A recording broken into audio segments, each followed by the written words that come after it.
വീട്ടിൽ കറണ്ട് പോയോ? KSEB ഇങ്ങോട്ട് പണം തരും. സെൻട്രൽ ഇലക്ട്രിസിറ്റി അതോറിറ്റിയുടെ 2015 മാർഗനിർദ്ദേശം പ്രകാരം വൈദ്യുതി മുടങ്ങിയാൽ അത് സമയപരിധിക്കുള്ളിൽ പുനഃസ്ഥാപിച്ചില്ലെങ്കിൽ 25 രൂപ വീതം നഷ്ടപരിഹാരം ലഭിക്കും.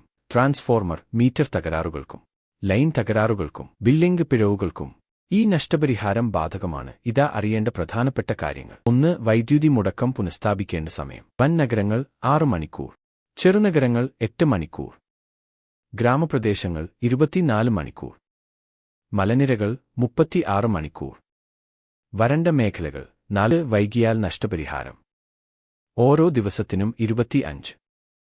ഫ്യൂസ് ലൈൻ ട്രാൻസ്ഫോർമർ തകരാറുകൾ 25 രൂപ, മീറ്റർ തകരാർ 10 രൂപ, ബില്ലിംഗിൽ പിഴവ് 25 രൂപ.